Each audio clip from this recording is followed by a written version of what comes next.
જ્યારે ગુજરાત અશાંતધારા સુધારા વિધેયક પર જ્યારે વિધાનસભામાં જ્યારે ચર્ચા ચાલતી હોય એમાં ચર્ચામાં પણ મારે ભાગ લેવાનો હતો અને ચર્ચા દરમિયાન મારા વિસ્તારના જે પ્રશ્નો હતા એ પ્રશ્નોની હું રજૂઆત કરી હતી અને કેટલાક સૂચનો પણ કર્યા હતા અને આ અશાંતધારા વિસ્તારને હવે નિર્દિષ્ટ વિસ્તાર તરીકે ઓળખવામાં આવશે ત્યારે આ નિર્દિષ્ટ વિસ્તારમાં કેવી રીતે કડક નિયંત્રણ લાવવું જોઈએ એ બધા સૂચનો અને સાથે સાથે કડક કાર્યવાહી કડક કાયદાની માંગ પણ અમે કરી હતી અને મારા વિસ્તારમાં જ્યારે ઘણા બધા સોસાયટીઓ એવી છે જે પહેલાં હિન્દુ બહુમત ધરાવતી વસ્તી હતી, જેવી કે જે સોસાયટીઓનું નામ લઉં તો એ સોસાયટી બુદ્ધ સોસાયટી છે, ભાવના પાર્ક છે, ગોવિંદનગર છે, મારુતિનગર છે, પદ્માવતીનગર છે, અંબિકાનગર છે, અંબાનગર છે, એવી ઘણી બધી સોસાયટી એવી છે કે જ્યાં પહેલાં હિન્દુઓ રહેતા હતા.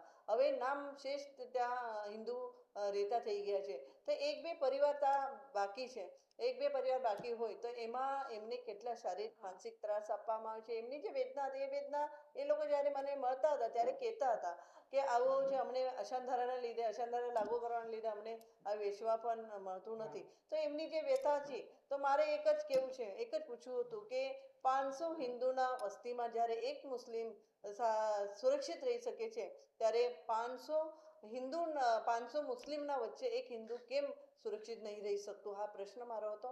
અને સાથે સાથે જે આ અશાંતધારાની ફાઇલો પાસ કરવામાં આવે છે એમાં પર કડક કાર્યવાહી કરવામાં આવે.